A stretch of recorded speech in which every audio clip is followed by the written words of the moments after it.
bem?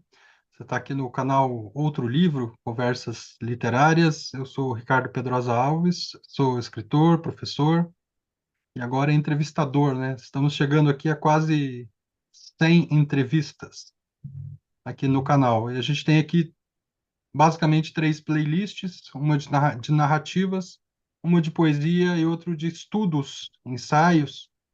E o nosso convidado de hoje, de certo modo, se encaixa, tem um livro que se encaixa nas três playlists. Acho que eu vou deixar o Marcelo nas três playlists aqui.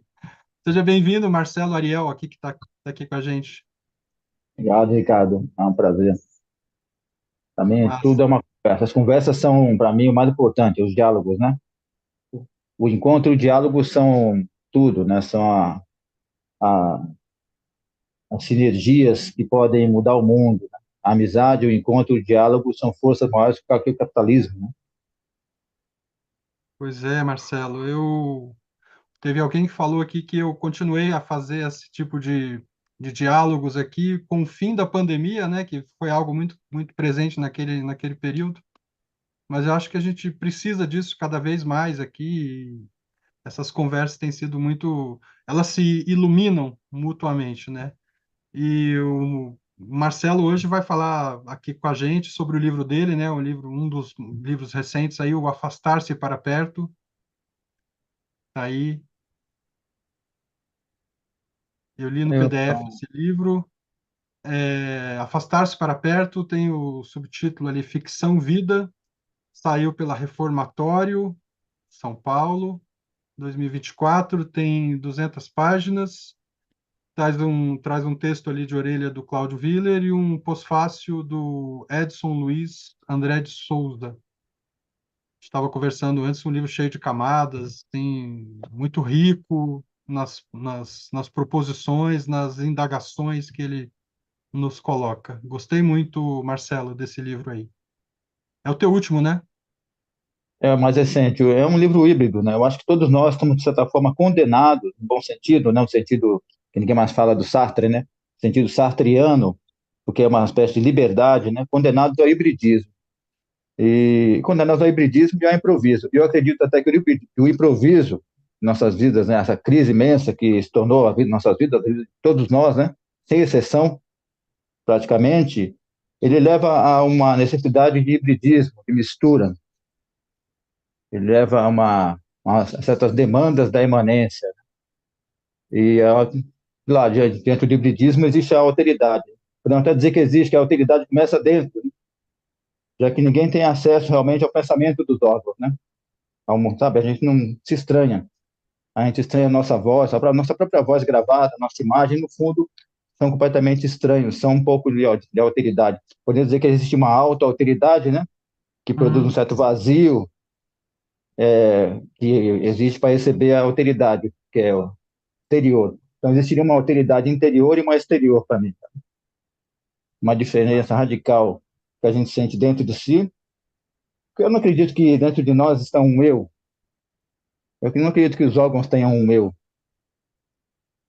Tem até um livro que eu estou escrevendo, chama Esse Instante, Canta os Órgãos Sem Eu. Então, eu acredito que existe uma instância dentro de nós, né? Um vazio, um espaço, né? Vamos dizer assim, como se nós tivéssemos uma floresta dentro de nós, né? Composta pelos órgãos. E essa floresta, ela precisa ser visitada, né? Pelo outro. Precisa se abrir para o outro, né? Como pensamento, como atitude, como gesto principal. Então, acho que todo mundo no fundo, é híbrido, né? É composto de várias diferenças que vão atravessando, né? E nesse Uhum. sentido que eu faço uma literatura híbrida. Eu quero fazer uma literatura que ela tenha relação com essa percepção que eu tenho da bios, ou seja, do próprio existir do corpo, né? Uhum. Uhum. Aí, claro que existe a singularidade de cada um, existe, como diz aquele filósofo português Agostinho da Silva, que eu gosto muito, né? Cada um tem uma mensagem única, né? Para dizer, que só essa pessoa pode dizer, né? Mas essa singularidade, ela se manifesta quando ela encontra a alteridade, né? É um para, ela existe para, né? E Uhum. esse para exige um certo obediência. Certamente. Parece complexo, mas não é muito simples de entender. É, Inclusive, eu acho que não escrevemos para leitores, né? Escrevemos para viventes. Tem uma diferença enorme de conceito, como existe uma Uhum, diferença de conceito que existe entre vivente e cidadão, né? Nem todo cidadão é um vivente, tem uma plenitude, uma dignidade de vida, né? uhum, uhum. Talvez o cidadão seja até uma espécie de etapa para chegar ao vivente, que a gente não consegue nem chegar nessa etapa anterior, os direitos, né? Mas é isso, né? É um livro híbrido, né? Composto de 3 livros. O primeiro livro é uma espécie de autobiografia sem eu, chama Rask, ou Nó de Fumaça é um Nó de Sonho. Rask é uma palavra persa, eu botei aqui, né? Que significa migração da alma humana para uma árvore, planta ou pedra, ou seja, migração para o outro, né? Aí o segundo livro são narrativas, né? Podemos chamar de contos, todos enfocam a literatura, de certa forma, menos um, que chama O Triunfo de Cubatão, e eu vou falar sobre ele também. E no terceiro livro é um ensaio sobre poética. Uhum. Na verdade, os 3 livros se misturam, né? Eles dialogam entre si. Sim, sim. Iremos falar de cada um dessas sessões aí, de como o fluxo as atravessa também, né? Gente, eu não Sim. falei, né? O Marcelo, ele é. Acho que eu nem vou falar a tua biografia aqui, Marcelo, porque a gente vai falar justamente de antibiografia também, né? Mas eu vou deixar ela na descrição do vídeo depois. Só dizer que o Marcelo tem um monte de livros, assim, né? Eu tenho alguns deles aqui, com o Daimon no Contrafluxo, por exemplo. Eu tenho o que é da Patuá, Subir pelo Inferno, Descer pelo Céu, Crônica de 2020. Esse saiu pela A, editora Potter. E tenho o Silêncio Contínuo, a poesia que reunida, né? reúne 3 livros aqui do Marcelo e outros dispersos, eu acho. 2007 e 2019, que é um livro-livrão também pela editora Cotter. Mas tem uma série de outros, né? O Marcelo tem uma atuação aí que todo mundo conhece no meio cultural, em São Paulo, no Brasil, né? Coordena cursos, autor convidado de laboratórios de criação ali na USP. Então, um cara que tem uma atividade já bastante ampla, é meu contemporâneo aí, 2 anos mais velho que eu, mas um cara muito mais ativo no fim das contas, com muita produção, Marcelo, eu acho. É, a gente vai escrevendo, né? Eu costumo dizer que eu me sinto assim a Laíde Costa da poesia contemporânea brasileira, sabe? Por quê? Assim, porque a Laíde Costa ela tem uma singularidade, né? É uma intérprete, inclusive ela está dentro e fora. Ela deu uma entrevista recente dizendo que ela não era profundamente assim integrada, compreende? Então, eu não me sinto integrado assim muito na poesia contemporânea brasileira ou na literatura contemporânea do Brasil, né? Então, eu fico assim me sentindo, ora um Cruz de Souza, sabe? Um filho do Cruz de Ah, Souza, vamos dizer assim, ora uma Laís de Costa, vamos dizer assim. Mas é isso, é aquele. porque quando você pratica a diferença radical, você não compõe com o instituído, não compõe com o que está aí. Apesar de, por exemplo, agora vai sair um livro meu pelo Círculo de Poemas, Fósforo, né? Foi uma Aham, iniciativa fantástica da editora Fósforo, Círculo de Poemas, né? Já pelo Leonardo Gandolfo, Marília Garcia, e o atual editor, né? Da sequência, esse projeto maravilhoso, é o Tasso de Mello. E essas são iniciativas, né? Que vão dar, mas a poesia parece que ela anda numa espécie de lençol freático, sabe? Parece que ela não é muito integrada. E esse talvez seja o trunfo da poesia. Mas os poetas, que são os meios, né? Os fios, os servidores da poesia, vamos dizer assim, os servidores públicos da poesia, vamos pensar também dessa maneira, não estão integrados na sociedade brasileira. É estranho, né? Existe um gueto para a poesia, uma espécie de círculo. Então, essa faixa marginal, esse lençol freático aí, esse rio subterrâneo onde me sinto, né, navegando, assim, atuando parte desse rio, né, precisa precisa subir, né, precisa plenamente correr através das cidades, né. O poeta não está entregado, não está integrado à vida escolar, está integrado à uhum, vida acadêmica como objeto. Os poetas deveriam estar na universidade, né, dando aula de poética, né? Tem a Uhum. ética e a poética, e a ética que há dentro da poética também, o Brasil não avança, né? Isso explica até o surgimento de movimentos obtusos, né, do passeamento do viver, como a extrema-direita. Enquanto a extrema-direita for destruída no Brasil, de certa forma, né, e superada completamente, o Brasil vai ficar travado, né? Ficar vivendo uma espécie de, como se houvesse uma grande barreira entre o que o Brasil deve ser e é internamente, né, e o que como ele se manifesta, né? Então, a ética e a poética precisam ser integradas à vida, a grande ética, né? Precisa ser integrada à vida da cidade, né? O poeta não está integrado nessa vida.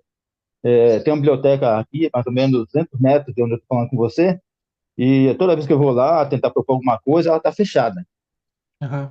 Estou falando em São Paulo, uma megalópole de 23 milhões de pessoas. Imagina uma cidade pequena.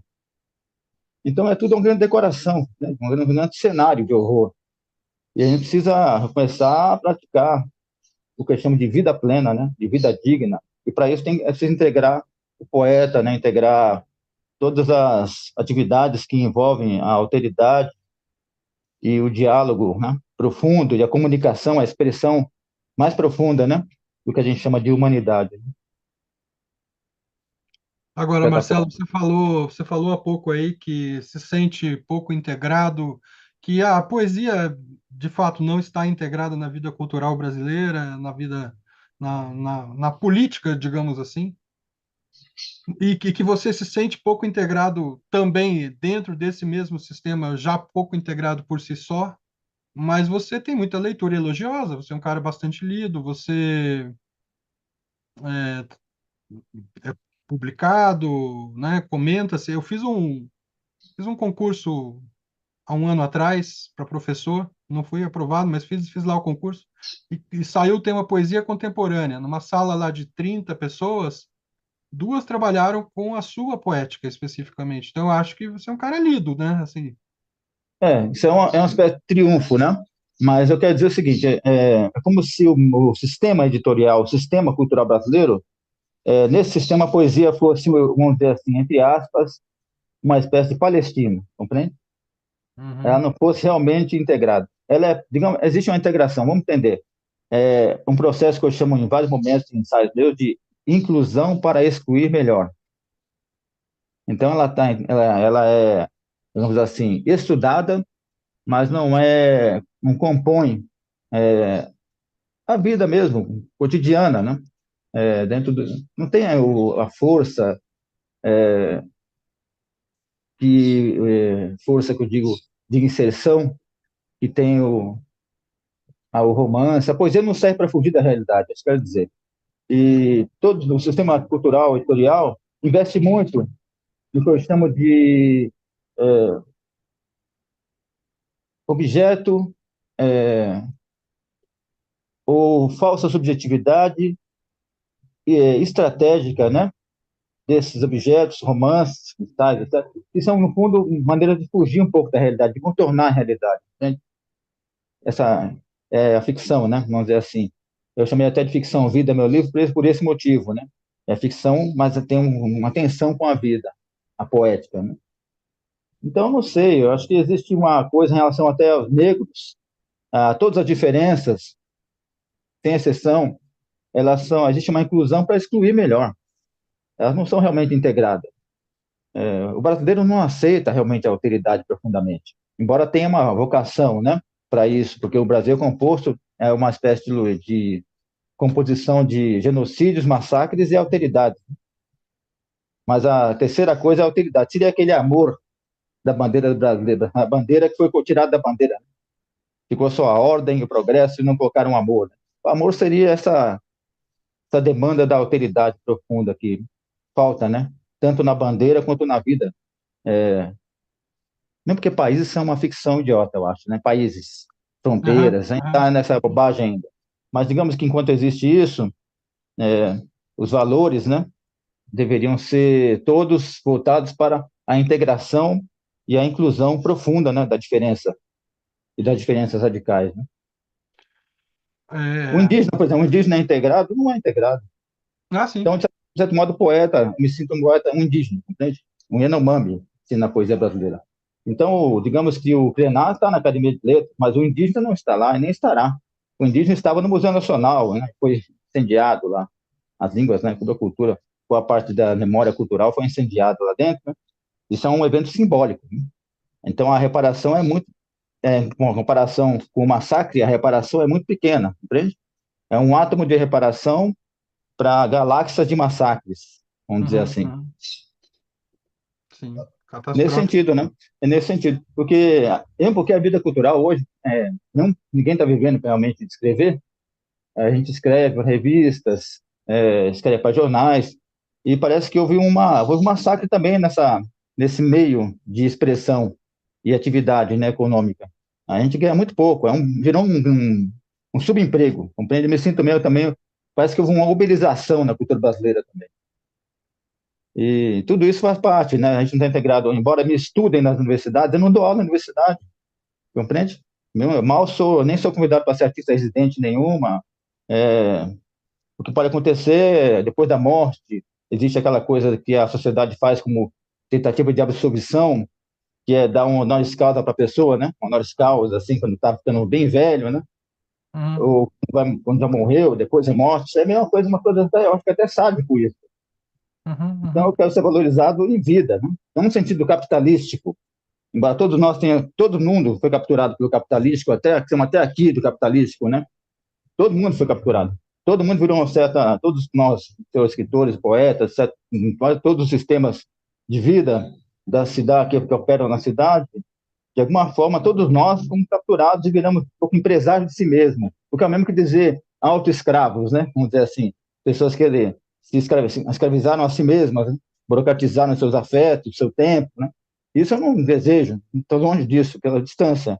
Eu até dou um curso aqui e ali, mas não faço disso uma atividade principal, né, da minha vida. Mas a integração deveria. Por que eu não posso participar dos currículos escolares, né? Sim, ir lá dar aula. Porque não há um espaço, né? Isso é uma proposta, não é uma lamentação, né? Por que os governos ignoram tanto a cultura, né? Porque a cultura é tão uma cenográfica, né? Se apoia a cultura é tão cenográfico com esses editais, né? Os editais parecem para mim são importantes, né? Mas é uma diferença entre edital e programa.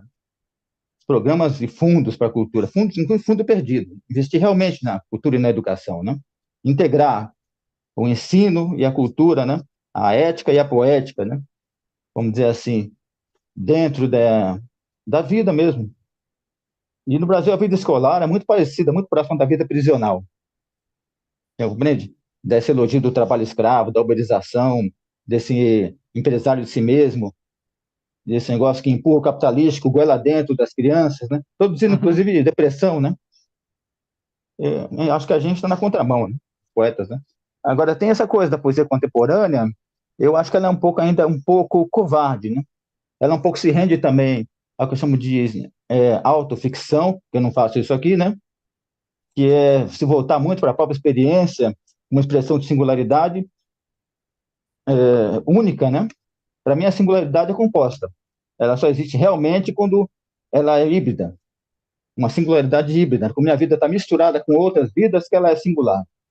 Então, a minha experiência, assim, eu vou ler aqui um trecho do livro, para vocês perceber, eu tento transformar o tal de eu num objeto de estudo e vou abrindo o eu, como se fosse uma porta, né?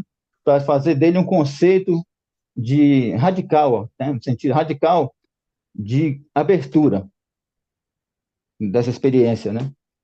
Até procurando um sentido universalizante, mas não universalizante de modo autoritário, como os franceses, por exemplo, a Europa faz, né? Dizendo que é. E só posso dar um exemplo lendo um trecho, né? Então, Leia, leia. ao invés de falar, dizendo, aconteceu isso comigo, eu falo assim, ó, Aham. a tessitura da presença revela aspectos desconhecidos do ser para quem ama sua costura, seus fios e sua trama. Atravessar-se, atravessado, está dentro e fora ao mesmo tempo.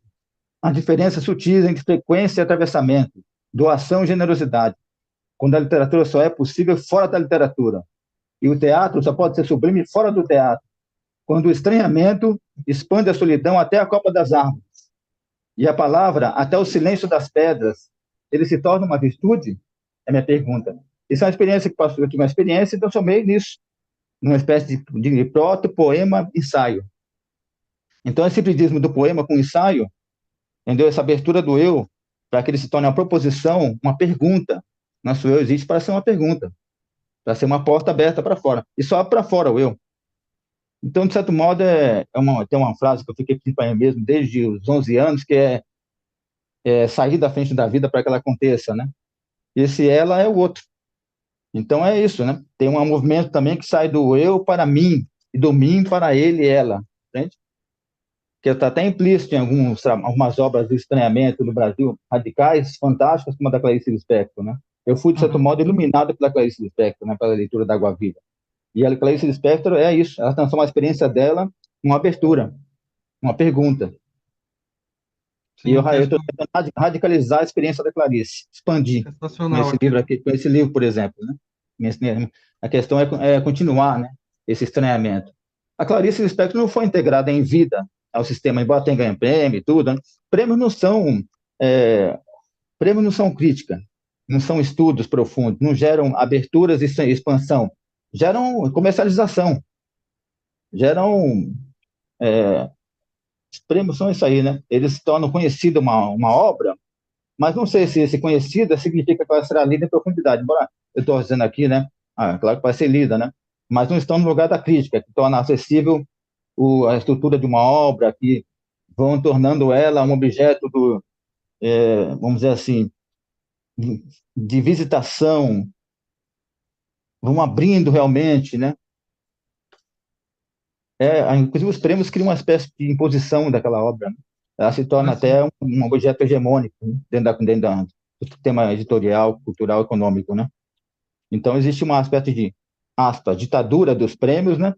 E aí, sem aspas, destruição da crítica, da função da crítica, né? Que é tornar acessível um trabalho, né? Um livro, uma música, um filme, né? E há consensos, né? Compreende consensos. Muitas obras fracas, né? É, frutos apenas de experiências com uma singularidade reduzidíssima, né? Obras assim que apenas elogiam o instituído, são elogiadas, né? Você imagina como é que a gente vai sair dessa merda, vamos dizer assim, que está vivendo, se os livros ficam só no sintoma, só dizendo, é uma merda, olha, é uma merda, estou em depressão, o mundo é terrível. A gente já sabe disso, a gente precisa avançar para além disso, né? Para obras que propõem uma transformação realmente. Pouquíssimas obras da literatura contemporânea, nos últimos 20 anos, propõem alguma transformação. São realmente obras que tomaram partido da alteridade radical. Compreende? Vou dizer, a Maria Carolina de Jesus, a obra dela é uma obra de atualidade radical, que se tornou um livro dos mais vendidos e tal, mas com a Carolina Maria de Jesus começou essa coisa que eu chamo de inclusão para excluir melhor. Ela foi excluída depois de ter sido elogiada, compreende? E o livro dela não foi lido. Ela é uma pensadora, uma filósofa, né? Fez uma espécie de dobra da linguagem, né? E aí, quando dizem que ela é uma favelada, ela lutou contra a favela. Entendeu? Ela propôs a saída da favela, no sentido ontológico, metafísico, no livro dela. Isso até hoje não é discutido. Então, esse encontro da Carolina Maria de Jesus com a Clarice Lispector ainda não aconteceu, embora tenha acontecido de fato entre elas, né? uhum. Profundamente. Pois é, se fala só da foto. Ô, Marcelo, por que que é ficção vida e não poesia vida ou ensaio vida, esse seu subtítulo? Porque a vida acontece muito no livro um, né, que é de certo modo, continuação aqui do Subir pelo Inferno e Descer pelo Céu, ou seja, Sim. tem um aspecto de crônica, né? E e a, o aspecto da ficção, ele acontece muito no livro 2 no Triunfo de Cubatão ali, que também é atravessado pelas vidas, né? Pelas muitas vidas encenadas ali, reencenadas. Mas e o ensaio, a poesia ficaram de fora do subtítulo? Como é que você pensou isso aí? Então, eu acho que tudo que eu falei há pouco, né? Toda essa distopia que nós vivemos, né? A vida que nós vivemos hoje é ficção. A ficção triunfou. As pessoas se transformaram em ficção. As redes sociais geraram essa imagem ficcional de cada um, que é aceita, né, como parte da pessoa, do ente, né, o ente de cada um. E vida é outra coisa. Então, a vida, ela, para ser acessada, precisa do pensamento, do pensar, sentir, né, precisa do pensamento e da atividade do pensamento, que são combatidas hoje. Então, nesse primeiro livro, eu tentei fazer um certo elogio, um certo esforço do pensamento, né, um esforço afetivo do pensamento para tentar plasmar o que seria, o que a vida produziu nessas experiências que não estão escritas diretamente. No segundo livro, eu tentei chegar num certo movimento de alteridade, mas para mim existe uma tensão violenta, uma separação radical, uma dicotomia mesmo entre ficção e vida. Essa expressão eu vi pela primeira vez num livro do Sebastião Ochoa Leite, de poesia, né, chamado Ficção Vida. E eu achei brilhante, né? Achei, olha só que interessante. A poesia, é óbvio que a poesia está entranhada no viver. Ela é uma espécie de. É como se a nossa língua cotidiana, que a gente fala, fosse um dialeto e a poesia tentasse furar o dialeto e chegar na língua mesmo, que é atravessando o silêncio, o estranhamento, né? Chegar na língua. E aí, também na terceira parte, eu tento pensar isso. Há um ensaio para pensar o que foi está dentro, né? O que está entre, assim, mesmo que como se fosse uma amálgama e uma semente nos contos, né? Nas narrativas. Então, eu tenho uma entrevista com o Rimbaud, por exemplo, que no fundo é uma conversa que eu tive com um poeta famoso, Uhum, sabe? Aí essa entrevista foi deslocada. Então eu conversei uhum, com o Sebastião Ochoalete e desloquei a entrevista para o Rimbaud, transformando Sebastião Ochoalete no Rimbaud. sei. Isso está dentro do livro. E aí, por exemplo, está dando entrevista com uma certa revista Caras, vamos dizer assim, já mostrando como é que, assim, que a integração do poeta seria até, curiosamente, aconteceria desses modos bem bizarros, né? Se ela fosse forçada, como é forçada a integração necessária, importantíssima, mas está acontecendo de modo muito falso, muito precário, muito cenográfico, né, para mim, dos negros, indígenas, mulheres, etc. E todas as diferenças radicais que você imaginar. E, por último, jamais integraremos também o louco, né? A criança também não está integrada, né? E o animal e as árvores, nada disso está integrado realmente. Então, eu quis dar conta da tensão. Esse traço é uma tensão. Eu queria botar, na verdade, seria uma barra, né? Mas eu botei o traço para lugar, para tentar amalgamar e costurar de novo a ficção e a vida. De modo que que a vida contamina a ficção, tornando ela estranha, tornando ela híbrida, tornando ela, de certo modo, ensaística, ela objeto de um pensamento que eu chamo de selvagem, né? Que é quando Uhum. o pensamento se debruça sobre essas experiências da alteridade radical. Ele se torna um pensamento selvagem. Sobre o invisível do visível, por exemplo, né? Então, existe sim, nos contos tem essa tensão com a ficção. No Triunfo de Cubatão, que você citou, eu coloquei lá uma menina que eu cuidei dela. No tempo, eu trabalhei um tempo na Pestalozzi como voluntário, né? Mas depois de uma amiga minha tive uma filha autista, e eu peguei essa menina, que é autista, que eu cuidei um bom tempo dela, junto com a menina, essa minha amiga, e eu tive uma experiência radical de conviver com uma autista durante 6 anos, e eu achei que fantástico, né? A gente tem muito a aprender com essas configurações do cérebro, sabe? Com essas vidas que são completamente diferentes da nossa. Eu me senti iluminado por essa convivência, tanto quanto eu fui iluminado pela Água Viva da Clarice Lispector. E aí eu coloquei essa menina dentro do conto. Uhum, uhum. E aí eu coloquei essa menina dentro do conto, participando do incêndio da Vila Socorro. Foi a experiência traumática, violenta que teve em Cubatão, que vazou 1 milhão de litros de gasolina de avião, e as pessoas tocaram em casa e isso produziu uma grande bomba. A favela virou uma grande bomba e explodiu. Talvez as favelas no Brasil vão explodir, né, um dia. Foi uma metáfora isso, talvez. Quem sabe foi uma metáfora, né? E aí eu coloquei essa experiência, né? Um pensamento sobre ela. Aí tem vários conceitos ensaísticos lá dentro. Por exemplo, dentro do mangue eu conheci uma vez um grupo de albinos que moravam dentro do mangue mesmo. Aí quando eu era criança, né? E eu não sei se eu sonhei isso ou se eu realmente vivi, entendeu? Depois de um tempo Uhum. a memória vira sonho. A gente tem que inventar uma memória, reconstruir o sonho e a experiência, né? A experiência sonho tem que ser reconstruída pela chamada ficção. E aí a ficção se torna interessante, ela vai quebrando, ela vai craquelando. E é isso que a literatura pode fazer, ela pode estruturar, trincar, craquelar essa ficção que nós vivemos, né? E eu tentei fazer isso. Aí esses albinos eu descobri depois que eles eram negros. Não é interessante chamar os negros de albinos? Tensiona bastante essa questão da racialidade no Brasil. Está super tensionada por essa expressão, né? Os negros chamados albinos. Uhum, Os uhum, negros. E aí isso é uma questão que está no conto, entre outras questões. Eles estão cigando também, né? Existe tudo isso, essa amálgama de experiências que eu tentei jogar dentro da ficção, tensionando, por isso chamei de ficção vida, por isso que ela está presente também nessa parte do livro. E tem coisas que não aconteceram, como um conto sobre o Carandiru. Eu tentei pegar eventos importantes da história do Brasil, alguns são ficcionais, outros não. Por exemplo, Erasmo Dias, que ia para a praia de sunga com um revólver na sunga, isso eu vi mesmo lá em Santos. Aí eu pensei, por que esse cara vai para a praia com um revólver na sunga? Falei, esse cara aí, ele é um átomo do Bolsonaro. Ele é talvez o Bolsonaro tenha saído de dentro do Erasmo Dias. uhum. Entende? Assim, eu coloquei isso no conto, né? Aí tem o debate do Fernando Collor de Mello de presidência, o Collor falando do Galber Rocha, como se o lugar do Lula tivesse do Galber Rocha. Eu fiz esse jogo, né? Depois tem o encontro do Lula com o Guattari que aconteceu realmente. Aí eu tento testemunhar esse encontro do Lula com o Guattari. E o Guattari pergunta para o Lula no conto: você será capaz da grande recusa? Essa é a pergunta que nós estamos fazendo hoje, possivelmente, né?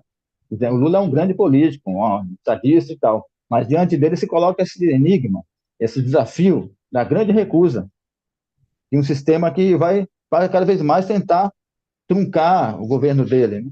Nós vivemos, tem que tentar truncar a transformação do Brasil no Estado social, que é o fundo que ele começou, né? Está dentro do inconsciente do PT, vamos dizer assim, e do inconsciente de todos os partidos, no fundo, né? Porque o Brasil precisa ser um Estado social. Essa é a questão. Então, nós temos os devires, o que pode tornar-se, que é colocado na ficção como algo utópico. Aí nós temos que deslocar essa utopia, que é chamada de ficção, para a vida também, vamos dizer assim. A utopia é jogada no lugar ficcional. E a utopia não é ficção. A utopia é uma necessidade urgente. Nesse sentido também eu coloquei isso aí. E Marcelo, é uma utopia que também que se faz assim através de muitos ícones, né? Você vai citando Hilda Hilst, Judá, Jacob, Pagu, Walter Benjamin, Rimbaud, Glauber, vai São trazendo homenagens, né? esses ícones como um caminho, né? Então, louvores, vamos dizer assim. Eu louvo, né? Eu louvo o leitor. Eu sou escritor porque eu fui leitor. Então, toda hora eu falo, caramba, se eu não tivesse lido essas pessoas, louvo também amigas minhas escritoras, como a Cristina Judá, né? A Carla Diácono, né? Jacob. Eu estou louvando também esses outros, né? Eu percebo na Cristina Judá e na Carla Diácono uma entrega à literatura, como eu percebo em vários outros amigos, né? Que não sinto assim. Existe uma tensão, né? Você tem escritores que vendem muito, eles são louvados, né? Vão para programa de televisão é, do estado espetacular, vamos dizer assim, né? E tudo. E tem escritores que ficam no subterrâneo, na faixa marginal. Ao mesmo tempo, essa faixa marginal os protege também, nos protege. Um paradoxo. A gente é protegido por essa faixa marginal, que não é colocada num lugar de alta exposição, e ao mesmo tempo também a alta exposição no Brasil equivale também à invisibilidade, que a pessoa é colocada numa espécie de turbilhão, em que aparece lá, no mesmo patamar, né, a escritora e o escritor famoso e o jogador famoso, dentro de uma faixa que eu chamo até de policial espetacular, às vezes, e o escritor é jogado como se fosse um comercialzinho no meio dessas faixas, né? Sabe, novela, futebol, Uhum, show da uhum, Madonna, etc. No meio tem um escritorzinho lá, uma uhum, escritorzinha, um grande escritor, uma grande escritora, entendeu? uhum, Nada contra nenhum escritor. Eu só gostaria que os livros, que houvesse uma inclusão real, geral, uma grande inclusão, entendeu? Dos escritores, das escritoras, né? E, em geral, e não pegar um ou outro, sabe? Não essa coisa, né? E o pior é a política estatal, né? A política do Estado, que eu acho horrenda, né? É tão constrangedor a cultura na mão do Estado e na mão que o Estado virou servidor da iniciativa privada, né? Então, o Estado precisa realmente ser um Estado, né? Precisa realmente ser social, praticar realmente a sociabilidade da literatura, a socialização da literatura, a socialização da cultura, e não transformar tudo num elogio do empresariado, tudo numa espécie de adendo do departamento de marketing das empresas, né? Porque está acontecendo isso há décadas no Brasil. E a gente é forçado a virar MEI, compreende? A pagar o imposto, para virar um, um proto-empresário, no fundo, auto-escravizado, entendeu? De si mesmo. É complicado, né, o que está acontecendo. Eu sempre chego nessa questão porque isso está acontecendo agora. E eu preciso se revoltar contra isso. Eu acho que, nesse sentido, eu sou um revoltado, né? Nesse sentido aí. Todos os meus livros têm algum quê de manifesto, algum quê de Hum. grito, né? De Sabe? combate, né? É, de combate. Eu acho que a literatura precisa entrar no campo da guerrilha. E alguns escritores estão nesse campo da guerrilha. Mesmo os que praticam a exposição do óbvio, mesmo os profetas do óbvio, também propõem uma certa. Existe uma proposição meio que secreta dentro dos livros deles. Né? Agora, não sei se são realmente lidos, né? Porque existe também o fator publicitário, em que escrever sobre as minorias vende, compreende? E isso também eu acho que é terrível. Né? A gente tem um grupo, né, vamos dizer assim, chamado, aspas, né, chamado de grupo ativista, e um grupo, aspas, que também eu acho que também não é completamente isso, chamado de grupo alienado, e pratica autoajuda, por exemplo. E é isso, e no meio disso aí tem um sistema editorial que é o único que sai ganhando. Só os empresários ganham alguma coisa no Brasil. Só os empresários triunfam. Então, os ricos são os patrões dos políticos que trabalham para os ricos. E ninguém trabalha para a socialização, ninguém trabalha para o povo, ninguém trabalha é uma palavra ruim até feito. Ninguém está envolvido realmente com o povo, né? Envolvido com as questões da diferença, as questões da promoção, da dignidade da vida. Né? Uma literatura que, não falando de uma literatura que tem que ser engajada, não é isso. Uma literatura que não problematiza profundamente essas questões da situação que nós estamos vivendo, da crise que nós estamos vivendo, que não propõe um atravessamento da crise, que não radicaliza, né, na crítica a isso, ela corre o risco de compactuar, né, de elogiar o instituído sem estar fazendo isso. No fundo, É, elogiar assim, indiretamente. você dispôs esse livro aí, você falou que é um livro híbrido, que tem esses vários registros, e dentro de cada um dos. Opa, apareceu. E dentro de cada um dos registros também, de cada uma das sessões também, há vários registros ali, né? Como é que você montou esse? Por que as crônicas no início, as ficções no meio e esse ensaio teórico prático ao fim? O que foi essa Isso, ordem? então, essa ordem foi proposta inteligentemente pelo editor, né? Um editor muito sério, um dos grandes editores do Brasil, eu acredito, né? Que é o Marcelo Nocelli da Reformatório. Ele Uhum. propôs que a ordem não era essa. Então, esse diálogo do editor com o escritor é importante. Ó, tem diálogos importantíssimos no Brasil. Do estudante com o professor, gerando potências criadoras, né? Talvez isso um livro entre o estudante e o professor. Do editor com o escritor, né? Editor. Esse diálogo, né? Ele dialogou realmente. Houve um diálogo profundo. E aí o livro foi composto, foi sendo construído, né? Faz um diálogo com o editor. É claro que isso aí é óbvio, isso é comum, acontece, né? Mas uma coisa é um diálogo publicitário, né? Um diálogo que visa sedução, né? Que vem do latim, que Uhum. é Uhum. desenganado, que visa até o máximo de leitor. Claro que todo mundo quer, né? Que o livro chegue, né? Mas eu estava pensando nesses paradoxos, né? E aí surgiu essa ordem, porque ele foi inteligente, ele colocou, eu percebi, conversando com ele, que as crônicas são a vida. Nós temos uma vida crônica. Né? E aí depois, crônicas filosóficas. Depois da vida crônica, surge a ficcionalização da vida. Talvez até pela questão crônica dela. Por ela, vamos dizer assim, aspas, doer, né? A gente produz um certo afastamento, uma certa distância, uma certa defesa, né? E isso talvez tenha gerado a ficção. Mas a minha ficção não tenta fugir da vida. E também não tenta reiterar aspectos óbvios do sintoma. Eu tenho um pouco além do sintoma, né? Além da lamentação, né? E aí E eu tentei. nem tenta cair na ilusão da ficção também, né? Nessa narrativa aí sobre Cubatão, por exemplo, você já desconfia na segunda página ali da primeira pessoa, do leitor como externo, como ou a cronologia também é questionada. Sim. Tudo isso vai acontecendo ali, né? Tem uma parte de nós que parece que observa a vida, compreende? E outra parte que Uhum, vive. Eu estou tentando criar um diálogo entre as duas partes. Eu fiz um filme, o que a gente conhece, está no YouTube, fácil de achar, chama Pássaro Transparente.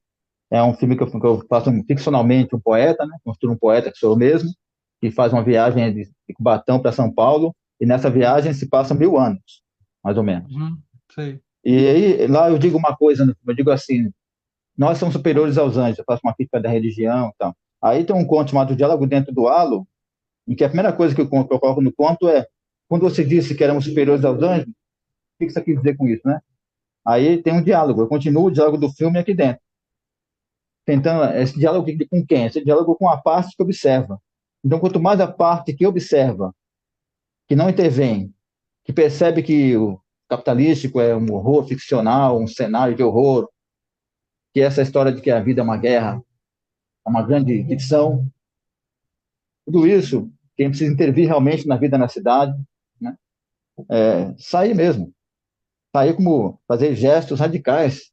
Talvez a gente tenha que sair para destruir, para depois criar. Tem que demonstrar, né? Talvez a questão da fúria e da alegria seja importante hoje. A gente sair dessa passividade de espectador, de usuário. A palavra usuário é usada para quem usa redes sociais, né, a internet, e é usada para droga também. Sair desse lugar para um outro lugar. A gente meio que trocou de lugar com a parte que observa, né? A parte que age está observando e sem agir.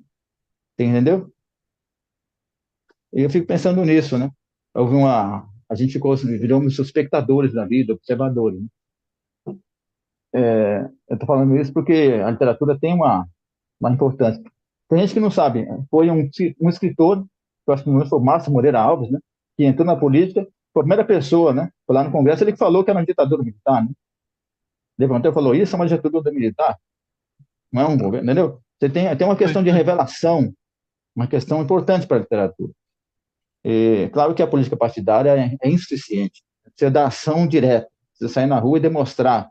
A gente precisa, sabe, realmente intervir. Precisamos dialogar, conversar e chegar a ações, né? O SUS nasceu de uma ação direta, né? Sistema Único de Saúde. Ele Uhum, nasceu de uma intervenção direta da sociedade civil. uhum, uhum. É a vida civil Você, que pode nos iluminar, né? você pensa essa primeira parte do seu livro como uma ação direta? Porque tem ali uma poética da comunicação, como você diz? Ou seja, uma comunicação, uma ação? Eu penso como se fossem proposições, né? Parte de um diálogo. Então, cada texto é como se fosse uma parte, eu estou dizendo uma coisa, uma conversa, né? Parte de um diálogo. Aí eu não posso ouvir, mas eu estou disposto, eu transformei essa primeira parte numa espécie de espetáculo, né? E estou disposto a ir em vários lugares para ler essa parte aí e perguntar para as pessoas e dialogar. Olha, está aqui a primeira parte, o que você achou? Vamos conversar sobre isso. Essa é uma função social, eu acho. Dizer que não há função social para a poesia, eu acho horrível. Ela tem a função social, sim. O poeta existe. Existe o poeta, o soldado, o médico. O poeta tem que ir para a rua, tem que conversar com as pessoas. Tem que ir para as escolas, sabe como é que é? Para as praças. O Castro Alves fazia isso, né? O Mayakovsky. Não virando um poeta engajado a serviço do partidarismo, da eleição, do legalismo, mas um poeta que intervém criticamente na vida, né? Que conversa com as pessoas. O poeta foi jogado dentro de um gabinete, dentro de um círculo, enterrado. É o que eu digo, virou um rio subterrâneo, né? Guimarães Rosa, Clarice Lispector, para nome de Jesus, Cruz de Souza, são rios subterrâneos, tem que desenterrar esses rios. Eles correm livremente pelas ruas. É, tanta gente, né? O poeta ele é mistificado, né?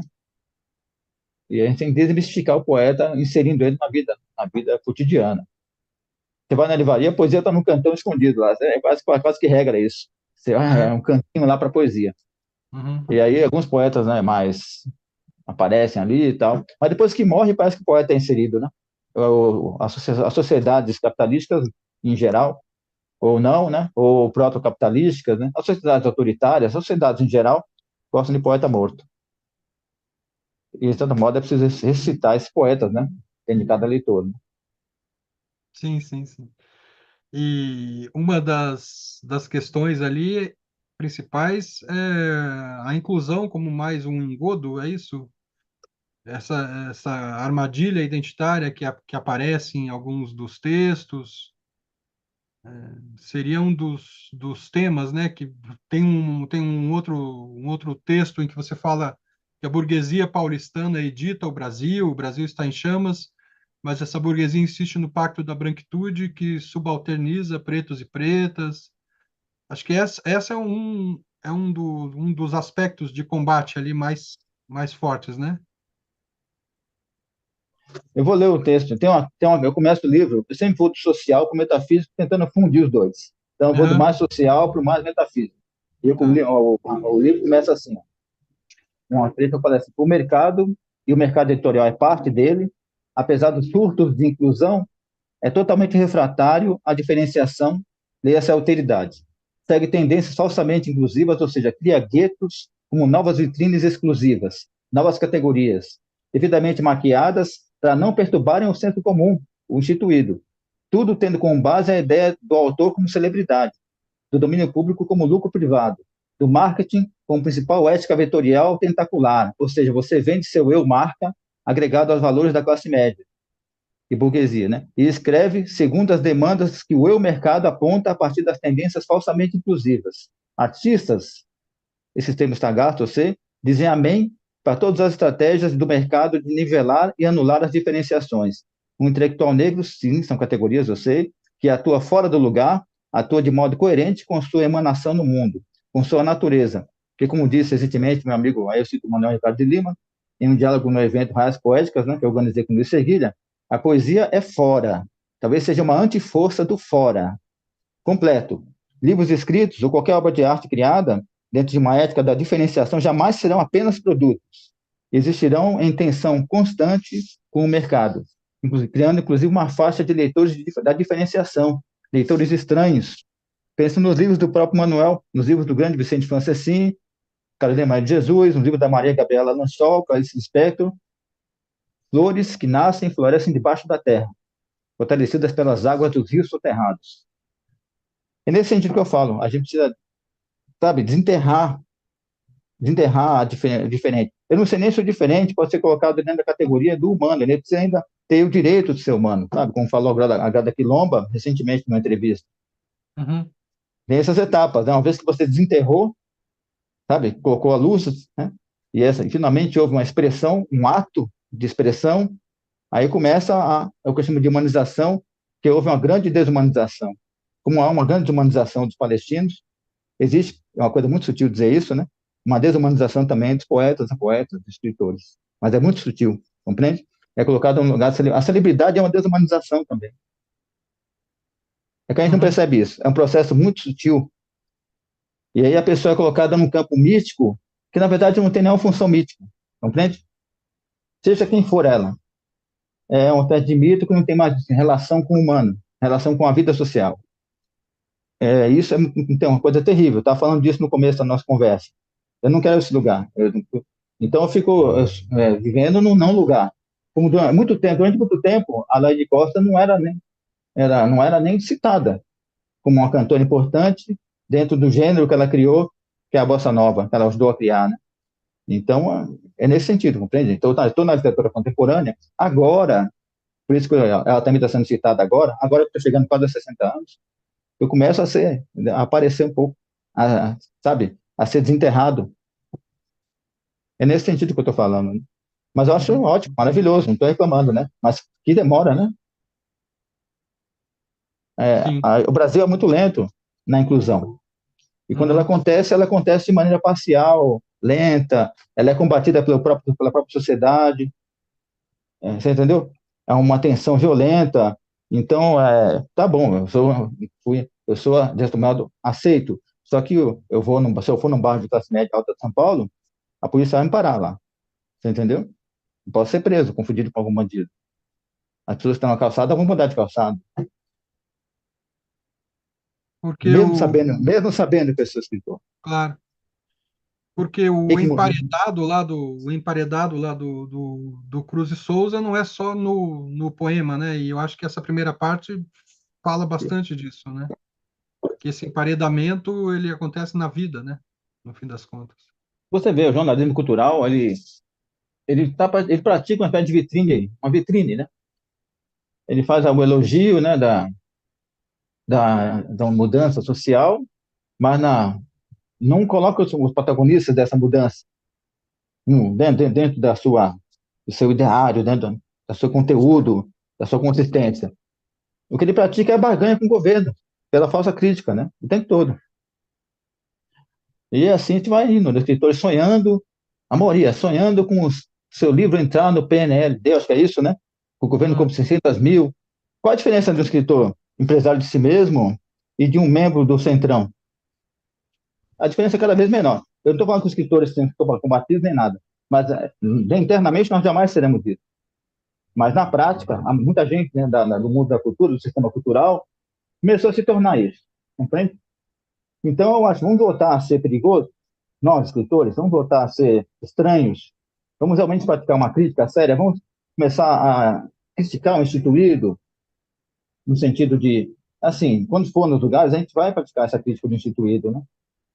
Eu louvo muito, acho importante ter movimentos de inclusão, e quem pratica é a sociedade civil. Quem colocou no centro de um debate, um livro sério, né? Um livro importante, que expõe uma questão social, histórica até, né? Um livro que pratica uma certa antropologia, historicismo, mas é importante, e o da Ana Maria Gonçalves, foi a escola de samba, não foi o governo, não foram as escolas, não foi o sistema educacional. Claro que as escolas de hum, samba foram capturadas, eu sei disso, mas há uma tensão ali.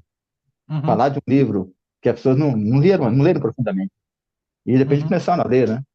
Então isso é importante, né? Então, um dia uma escola pode fazer isso. Uma escola pode elogiar o Cruz de Souza, um Rego, sei lá. Eles têm liberdade temática, pelo menos, né? Já que foram capturados também pelo capitalismo. Todo mundo foi capturado. A questão é assim, quais são os peixes que vão se debater ferozmente e furar a rede, e atravessar a rede, né? Essa é a minha questão. uhum. Mas eu acho que tem movimentos no Brasil. Eu sou otimístico, não sou pessimista, sabe? Porque é fácil ser pessimista sendo negro no Brasil, né? E é até uma questão de uma defesa ser pessimista. Nunca ser capturado pelos discursos positivistas, que também fazem parte da falsa inclusão. Mas eu tenho uma certa mística sabe, de perceber movimentos surgindo, né, de diferenciação, sabe, um borbulhar, um magma que está surgindo assim. Uma hora vai explodir tudo. Então, não é só no sentido climático. A urgência climática, ela é uma metáfora da urgência social. Eu Exploda, acredito né? nisso. Tomara que exploda. Tomara que Você explode. Então, falou meus livros do. são isso, né? Mas claro que uma linguagem muito. Vou dar um exemplo. Fala. Eu coloquei aqui. Há um texto aqui que eu vou ler para você. Quando o seu eu olha para o seu ex-eu do sonho e memória, acontece um rastro de iluminação próximo daquilo que os hindus chamam de sabija samadhi, ou seja, uma iluminação imperceptível, e por isso mesmo autêntica. É possível que o diálogo mais importante de nossas vidas seja esse, com o eu dos sonhos que sempre se manifesta como um ex-eu, e que poderia sobrepujar a imagem do espelho. É um texto. Aí, dentro desse texto, o que está implícito nele? Que a nossa imagem não somos nós, que é um ex-eu. A gente precisa sobrepujar, atravessar esse ex-eu para chegar no outro. Isso aí é uma questão tão importante que as esquerdas, direita, extrema esquerda, ninguém chegou nesse ponto. Tudo faz elogio, compreende? Do instituído. Lá no fundo, tudo está fazendo elogio do instituído, no fundo. Trocando o instituído por um instituído X ou Y, compreende? É uma dificuldade Assim, também, né? Aqui no, sempre no passado, sempre no passado. A gente precisa avançar, né? Destruir o passado. O passado está diante de nós, aqui no para a gente canal é tocar uma fogo nele. dificuldade, Marcelo, fazer isso. Acho que é uma dificuldade, porque a gente está lidando ao mesmo tempo com essa ideia de que, como você escreveu lá, qualquer escritor um pouco mais verdadeiro escreve contra a literatura e, ao mesmo tempo, trazendo o escritor aqui como vendo ouro, né? O escritor também trazendo, né, uma busca por leitores, por leitoras, e então é contraditório esse estar nesse lugar onde a gente está também, né? No fim das contas. Ah, existem povoamentos, né? Aí você, os povoamentos tem que ter acesso ao livro, de alguma forma. Cadê as políticas de inclusão do livro, né? De acessibilidade do livro? O BNDES não investe em sebos, entendeu? E por aí Uhum. vai, né? Cada rua devia ter um sebo, entende? Esse tipo de coisa. Mas eu quero dizer o seguinte, os Icamiabas, indígenas, Icamiabas na fronteira do Brasil, lá na Amazônia, eles têm um conceito filosófico profundo, como todos os indígenas possuem conceitos profundos de filosofia, que é o seguinte: o passado está diante de nós, o futuro está atrás e o presente somos nós. Então, o passado está diante de nós para a gente incendiar o passado, tocar fogo nele, entende? Jogar bomba nele, atravessar, deixar o espaço, o grande espaço vazio para uma reconstrução do passado, é isso mesmo. E o futuro empurrando a gente, compreende? O que nós vamos, o tornar-se empurrando a gente, o tornar-se digno, né? Então, de algum modo, eu fui pensando, o brasileiro, em geral, o povo brasileiro, né, é digno, mas ele não tem acesso à dignidade, compreende? E nem sei se nós somos dignos mesmo de ler, né? O cara lembra de Jesus, sei lá, Uhum. será? Eu estava pensando nisso. Então, eu fico pensando nesse lugar que nós estamos agora, nessa encruzilhada que nós chegamos, entendeu? Existe um movimento violento de captura, um sequestro mesmo, das forças de transformação social do Brasil, e ou a gente sai, demonstra uma força de agir profunda, com fúria e alegria, né? A gente vai às ruas, entendeu? Sai do subterrâneo, sai da passividade das redes sociais, ou nada vai acontecer. Vai ficar travado, truncado, vendo uma certa ilusão de mudança, né? Mudança que é só cosmética. Aí, por isso que o livro chama Arrastar-se para Perto. Né? É um título para meio, pra, assim, muito Ah, mas paradoxal. é como subir pelo inferno, descer pelo céu, né? Um pouco esse paradoxo ativando aí também essa potência que é a do poema também, no fim das contas. Tanto que você termina o seu livro com um ensaio sobre poesia, né? A prática do poema como um arco entre o céu e a terra. Sim, que O poema é essa ação também? Pode ser pensado como essa ação? É isso? na medida em que o poema nasce no mundo, não no poeta, né? Em que o poema não é escrito para um leitor, mas é escrito para transformar o mundo, para despertar uma força de criadora de mundos, né? Nesse sentido, sim. Cada um de nós é um arco entre o céu e a terra, né? Nós somos um arco em chamas. Tem um Hum, texto que eu estou escrevendo sobre o Gabriel Rocha, teatro, né? E ele termina assim. Esse texto saiu numa revista até conhecida, da editora Globo. Aconteceu de uma pessoa da periferia ser alçada à condição de editora da revista, uhum, KG, ou GK, sei lá, eu esqueci o nome, acho que é GK, Brasil. E aí está lá o texto, eu pedi uma revisão da Carta do Caminha, eu coloquei o Glauber Rocha. Ele termina assim: cada pessoa é um arco em chamas. Vamos, vamos. É essa a questão, né? É uma literatura que diz vamos, uhum, entendeu? E não uma literatura que diz olha, que terrível, olha, meu Deus. Não, nada disso, né? Compreende? sim, Eu acho que toda a literatura brasileira em geral, estou falando, né? Mesmo a que é falsamente incluída, mesmo a que é louvada por expor o horror, e no final o livro é vendido no shopping center de luxo, e o autor lança no shopping center de luxo, uma cidade com aquelas famílias, né? Vamos dizer assim, ricas, né? Em volta, dentro de um grande mundo cosmético em que ele está falando, explicando para aquelas famílias que estão um pouco interessadas naquilo, explicando para aquelas pessoas que compõem a alienação nacional, o que é a miséria, explicando o que é ser negro, o que é ser lésbica, o que é ser viado, o que é ser louco, o que é ser mulher, dentro de um cenário que não vai mudar nem um pouco, como se fosse uma vitrine, uma jaula, um zoológico cultural, entende? É esse lugar. Tirar essa pessoa desse lugar, porque o livro dela não está nesse lugar. O livro dela está sendo lido numa favela, né? Está sendo lido numa palafita, compreende? De alguma maneira, parece que talvez você deve ter um sebo, né? Se lá puder ter. O livro também foi colocado num lugar, né? O ministro fascista colocou um imposto enorme para o livro e ficou caríssimo, quase inacessível. E a gente encontra só em sebo, né? Em biblioteca, os livros, né? Para ser lido e tal. Então tem essa diferença entre onde o livro vai e onde vai o escritor. uhum, Compreende? Então a gente tira o foco do escritor, como todas as feiras literárias, a maioria põe foco no escritor, na celebridade cultural, né? E o foco está no conteúdo do livro. E aquilo que não haver essa falsidade ideológica, né?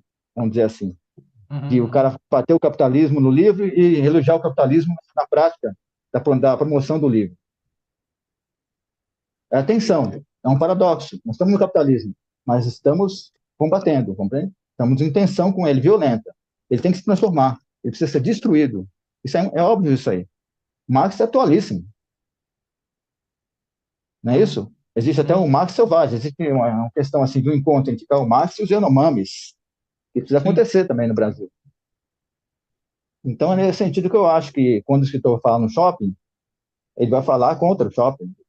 Mas ele entra, eu não entro no shopping center. Eu sou radical nisso aí, sabe? E, sei lá, eu nunca entrei no McDonald's, entendeu? Eu acho que o escritor não pode ser transformado no a literatura brasileira, né? A cultura brasileira não pode ser transformada no shopping, no McDonald's, ativista, entendeu? Tá entendendo o que eu quero dizer? Tem todo esse paradoxo. O paradoxo existe para ser como uma proposição radical crítica. Então, vamos lá, vamos perturbar. Vamos perturbar o Brasil, né? A sociedade brasileira. Uhum, uhum, Um escritor de no Pedro Bial e o cara da Globo diga, ô, Pedro, liga isso aí, desliga aquele microfone dele. Você entendeu? Cadê? Existe uma autocensura também agora, né? Porque a chamar os ativismos em geral, né? Que tem ativismo de toda a ordem, né? Evangélico, extrema-direita, tudo é ativismo, né? No caso. E é importante o ativismo, mas ele precisa ser um ativismo inclusivo, né? Um ativismo não preconceituoso, um ativismo que não tem padrões morais instituídos, compreende? Que é libertário, que avança para além dos conceitos, para além das formas estabelecidas, e que propõe a ação direta, que faz, que vai, que não tem a hora para começo e termina, a manifestação começa às 15 e termina às 16, tá, polícia, beleza? Tudo bem? Um ativismo que não tem medo da polícia, o uhum, brasileiro é o que mais tem medo da polícia, vem a tapa de choque, sai correndo todo mundo, né? Isso não aconteceu com o Tupinambá. Tupinambá não tinha medo, não, do invasor. Aí disseram disseram, né? A história diz que os tupinambás foram exterminados.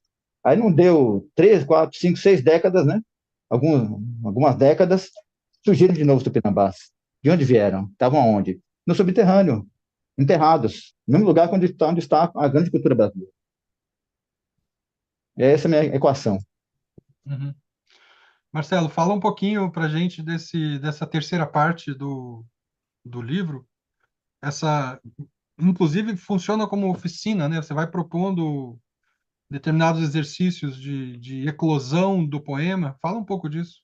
É, eu percebi o seguinte, eu falei para o meu editor, o livro tem que ser acessível às pessoas. Aí ele falou, não, botar um preço acessível. O preço é Aham, acessível, né? 2 cervejas, né, praticamente. E eu falei, vou botar tudo que eu aprendi, ministrando oficinas literárias em escolas, em vários lugares, né? Nesses últimos 16 anos, eu vou tentar colocar nesse texto para a pessoa ler e sair escrevendo poesia. Ou com a sensação de que ela tem acesso ao poema, com a possibilidade de um texto que torna possível o acesso ao poema aham, a exclusividade, entendeu? Tirar essa autoridade da voz do poeta, eu vou para o lugar um pouco da pedagogia do poema, do poético. Poesia tem que ser ensinada em escola, junto com tudo, grego, latim, tupi-guarani, yanomami, entendeu? A escola não podia nem ter porta, é aberta, a igreja também, tudo, né? Tudo que é social tem que ser acessível, sem porta, sem, né? Entra lá e tal. E quero aprender tal coisa. A pessoa devia entrar numa escola e falar, quero aprender tupi-guarani e poesia, quero aprender a mecânica de automóvel. E o professor devia ensinar. O sistema vai aprender para ensinar. Eu achei triste porque o Copenau foi dar uma entrevista no Leão, na Roda Viva, acho. Ele falando em português, uma língua do invasor, né? E claro que ele não fala bem em português, né? Ninguém fala no fundo, né? Mas na língua dele, ele é o melhor que o Foucault, 1000 vezes, entendeu? Eu falei, não tem ninguém que está lendo o Mami, que traduza o Copenau, ele tem que falar na língua do invasor, tem que ser humilhado. uhum, uhum, Fico pensando nisso, né? Nesse sentido. Então, nesse sentido que eu pensei que o poeta dizer que só ele sabe, entendeu? Eu não sei, mas a não saber eu fui estudar, sabe? Fui estudar, né? Fui estudar os mestres, né? Que estão por aí. E as mestras, mestres. Né? E o que eu aprendi, está nesse livro aí. É um livro que procura tornar acessível. Por isso que ele chama Um Arco entre a Terra e o Céu. Terra a Terra, né?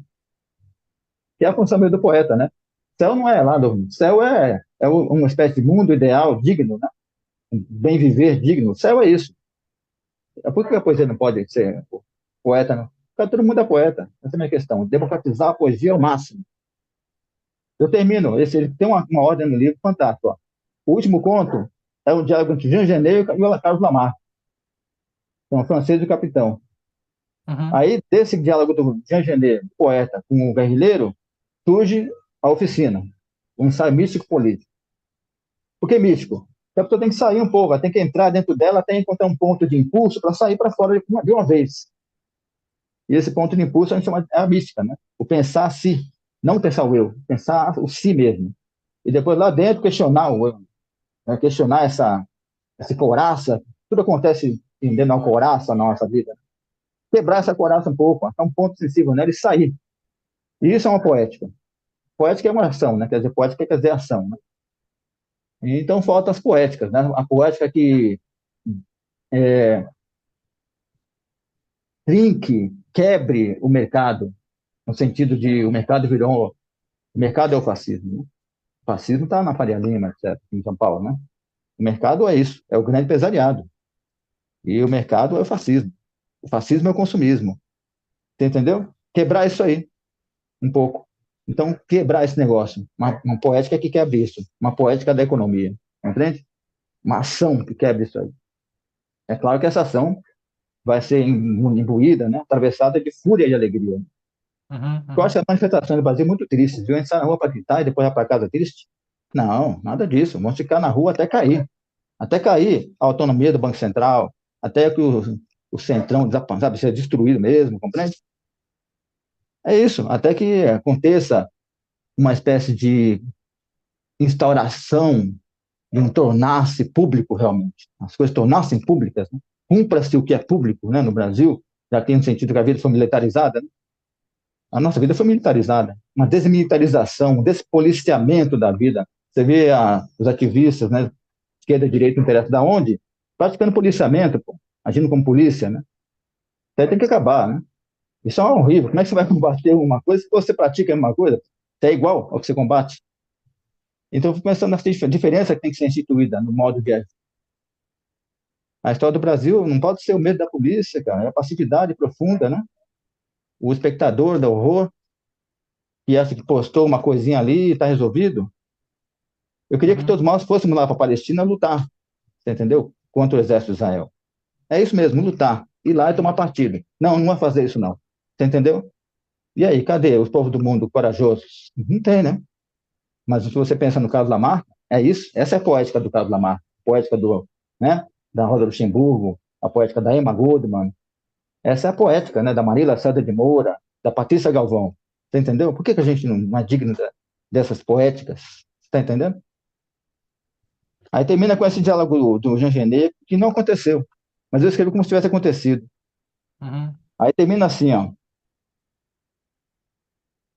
É, ela, Maria traduz para Jean Genet que a firma vem em Lamarck à mesma hora de Angela Davis e pergunta para Lamarck se ele tem medo da consciência que indica que ele irá morrer sem ver o resultado de sua luta. Carlos Lamarck, é o próprio medo quem cria algo capaz de neutralizar essa consciência. A morte para quem luta é parte da luta. Se eu não ver desse modo, perguntando para o Jean Genet. Jean Genet, se esforçando para falar em português. Obrigado por essas palavras, camarada. E a gente sabe que o Jean Genet, no final da vida, tomou partido da luta das fronteiras negras e da Palestina. Ele fundiu a luta contra o racismo com a luta com a causa palestina. Se todas as lutas se fundissem, uma grande convergência de lutas, e todo mundo saísse para fora, nesse momento, o que aconteceria? Essa é a minha pergunta, né? Aí um livro, é claro, um livro está aqui, né? É Uhum. um átomo disso aí, uma molécula disso. Ele propõe pensamento, mas dentro dele tem a proposição da luta. Não é ativismo apenas, é uma poética do ativismo. Isso que me interessa, compreende? Mas eu não me vejo como revolucionário ainda, porque eu sou só um, né? Revolucionário é muitos, é povos. Os povos, né? Tem que ter povo para ter revolução. E nós, escritores, somos uma parte do povo, uma parte menor, pequena. A comunidade cultural do Brasil não dá 10 mil pessoas. Claro. É pouco, né? Tem bala para 10 mil, vamos dizer assim. Tem. Mas Como é para um que milhão você não tem, para pensa, 10 milhões não tem. como é que você pensa essa ação política pelo poema, pelo ensaio? Mas principalmente, qual seria o lugar, né, do fragmento e do fluxo, que me parece que são constantes assim em tudo que você escreve. Qual seria o lugar do fragmento e do fluxo nessa ação política? Por que o fragmento e o fluxo? Eu estava lendo o alemão, né? Eu estou estudando o fragmento em Schlegel, né? O fragmento em Heráclito. O fragmento, ele está no lugar do slogan. A gente é governado por slogan, compreende? Os slogans são a grande força do sistema de opressão consumista fascista, sabe? Coca-Cola é isso aí, Deus acima de tudo, sabe como é que é? As suas mentes não têm proposições profundas, são slogans. A terra é plana, slogans. E as pessoas são Uhum, governadas por slogans absurdos. E o fragmento, ele é um contra-slogan. Eu vejo como uma defesa contra o slogan, uma unidade. Se a gente lê Heráclito, né, o mais alto que chegou à literatura e o mais próximo da poética, para mim, foi Heráclito, na antiguidade. Lê Schlegel, né, é, lê alguns fragmentos a Luz Salomé tem alguns fragmentos também, e lê a grande, a maior poeta de todos os tempos, para mim, Safo de Lesbos, que deixou fragmentos. O fragmento parece que ele diz assim: continue, uhum, complete, uhum, uhum. continue, de onde eu parei, continue. Ele é metade de alguma coisa, meio de alguma coisa. Então, eu acho interessante nesse sentido. Eu não gosto do texto acabado porque ele diz assim: é isso, entendeu? Entra ou não entra. Entendeu? O fragmento diz assim: tá, pense, qual a sua parte nisso, né? Continue. Tem uma espécie de proposição, de abertura no fragmento para mim. Por mais fechado que ele pareça, né? Mais que o aforismo pareça fechado, parece que o bom aforismo não diz né? O bom aforismo é uma pergunta. Eu acho que em todo aforismo, em todo fragmento, deveriam colocar uma pergunta no final, uma pergunta implícita, né? E o fluxo, Marcelo? Porque você também trabalha com essa ideia, né, do poema contínuo, do silêncio contínuo, dessa continuidade de fragmentos, no fim das contas, né? Essa ideia que o Alberto Helder, né, tirou do James Joyce, talvez, né? Ou do Aquilino Ribeiro, de que há um transe, há um ritmo, que a poesia, todo mundo sabe, a poesia é ritmo, desde Horácio, né? Desde a Safo de até a Safo de Deus é maior, repito, né? Então existe um ritmo. O ritmo da Safo é o melhor, porque na Safo é o vazio. Ela deixou o vazio. Ela não completou o poema ou não chegou, ninguém sabe realmente, né? Até a identidade ela é fragmentada ali, ela é Uhum. destruída, ela é explodida um pouco pelo poema da Safo. E por isso que eu acho a maior poeta de todos os tempos. O Platão colocou a Safo acima dos deuses. A 14ª musa acima dos deuses. A música, no caso, né? E o fluxo tem muita gente que diz que o fluxo é um transe. É um transe, sim, porque transe é movimento para o outro. Transe é movimento para algum lugar. Transe é trânsito, né? Então, o Uhum. fluxo é um trânsito. É a questão do ritmo. De sempre escrever, todos os meus contos são metade, são contos fragmentos também. É um fluxo que eu interrompo. Então, não há a origem dele e nem há o final. Entende? Isso é muito importante para mim. Aí, por exemplo, em um conto você está dentro do outro. Então, o Glauber, no primeiro conto do livro aqui, do Triunfo de Cubatão, aliás, olha só que posição fantástica, Triunfo de Cubatão. Eu chamo Cubatão de Wang Xingu. Né? Tem um Xingu e o Xingu destroçado, que é Cubatão. Um lugar miserável, né? Em que o tempo parou, em que poderia ser um grande quilombo, poderia ser uma espécie de é, Embu das Artes, né? No meio da Serra do Mar, compreende?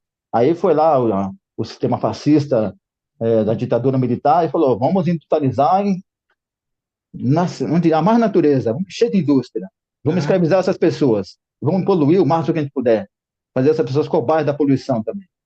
Vamos praticar um nazismo químico ali, compreende? Com essas pessoas, no sentido, o nazismo econômico também. E aí foi isso que aconteceu. E o lugar virou uma senzala industrial. Aí eu proponho até a mudança do nome da cidade no conto. Eu chamo de Serra do Mar, Batão no conto. Tem esse momento que o Glauber Rocha está no lugar do Lula, compreende? Sim, sim. E aí tem esse conto aqui, ó, na inscrição do horário político eleitoral, que o Glauber Rocha fala aqui, ó. Às vezes me pergunto qual será a herança da fome nacional, quando iremos trocar a estética da fome pela estética do sonho. 700 mil morreram e vocês não fizeram nada? Nada. Aí começa o poema. O pássaro sagrado é velho e feio, doente e fraco.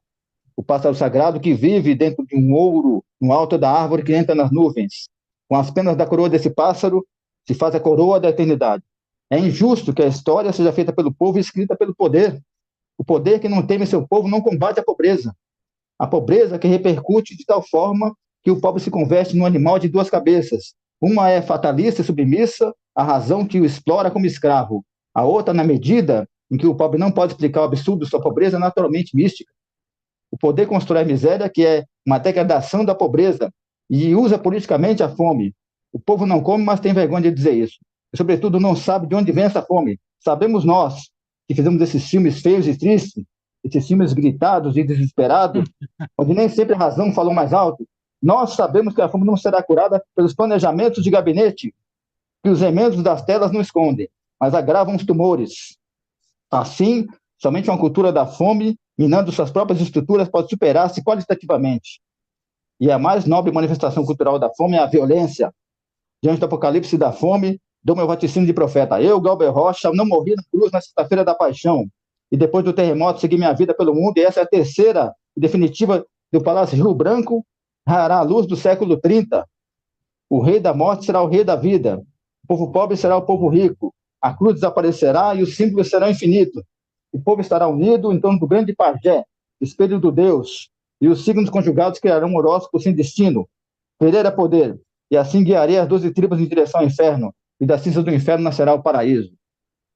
Isso é o Gabriel Rocha falando no horário eleitoral. É um texto do próprio Gabriel Rocha que eu inseri dentro. Eu fiz uma Aham, montagem. aham, aham. E é uma Maravilha. coisa, eu acho que tem uma questão para defender, que é a gratuidade de tudo. Entende? Eu estou fazendo isso aqui, um Desculpa, não manifesto, ouvi. né? Gratuidade do quê? Tudo. A Ah, sim. gratuidade de tudo. Uhum. Começando pela água, começando pela luz, gratuidade da luz e da água. Gratuidade de tudo. Nós temos poetas, os poetas poderiam ser profetas da gratuidade de tudo. Compreende? Isso é uma coisa, uma grande luta a ser feita. Que maravilha. Foi, acho que, assim, tudo que você falou, né, mostra a intensidade do seu livro. Você podia mostrar o livro de novo aí, Marcelo, para a gente já ir meio que se afastando um pouco, né? Porque essa intensidade tá nessas três partes do livro, né? Como eu disse, um começo mais voltado para a crônica, um intervalo que vai para essas muitas ficções e essa proposição do poema, né, ao fim.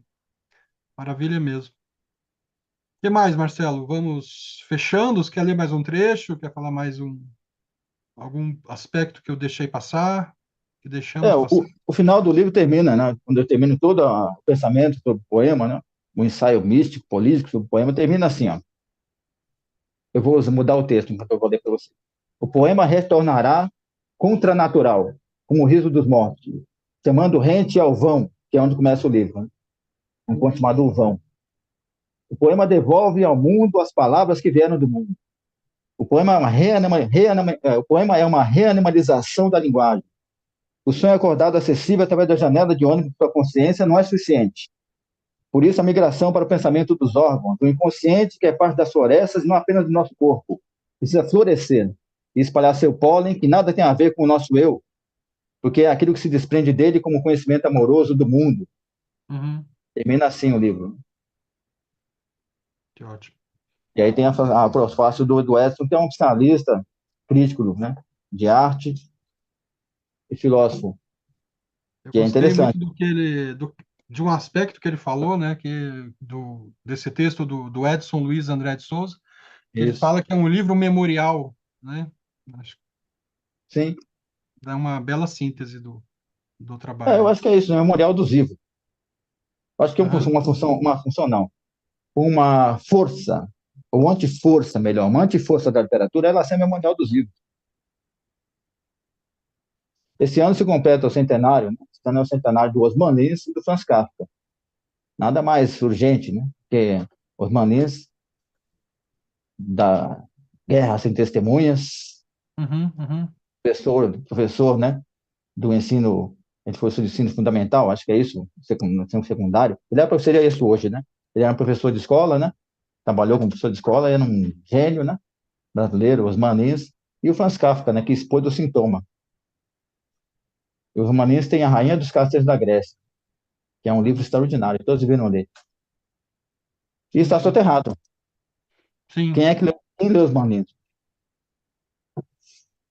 exatamente. E a mulher dele, né? Julieta Godoy Ladeira, genial também, outra gente. Ah, Escreveu, eu tenho o livro dela escreveu aqui. Dia de Matar o Patrão, um clássico da literatura brasileira. Dia de Matar o Patrão. Esse eu não conheço.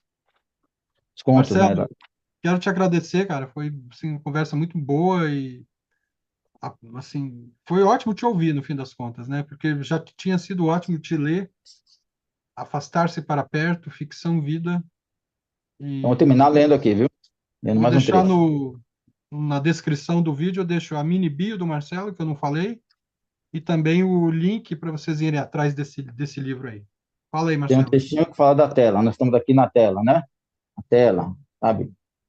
A A luz tela nos aqui. monstros. Aí fala assim: a tela, que é um deslocamento de outra tela que não podemos ver. A tela e suas ressonâncias com o onírico, com os devires, portanto. A parede da caverna dos sonhos esquecidos diante de um acontecimento similar aos sonhos esquecidos, chamado nascer. Acho que precisamos nascer, né? Precisamos voltar a nascer. Precisamos continuar a nascer. E para isso é preciso transformar completamente a sociedade.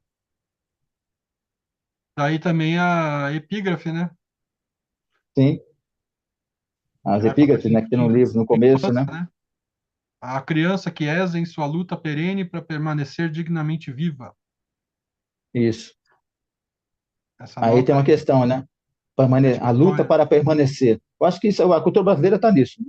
Na luta para permanecer dignamente viva, né? Uhum. A criança que és em sua luta perene para permanecer dignamente viva. Você que está me assistindo, seja você quem for, é para você, né? Tomara que ajude a permanecer dignamente viva. É Gente, uma obrigado. luta. Até Obrigado semana que você, vem aí obrigado, com mais, Ricardo. até semana que vem com mais outro livro aí. Um abraço. Obrigado. Adeus.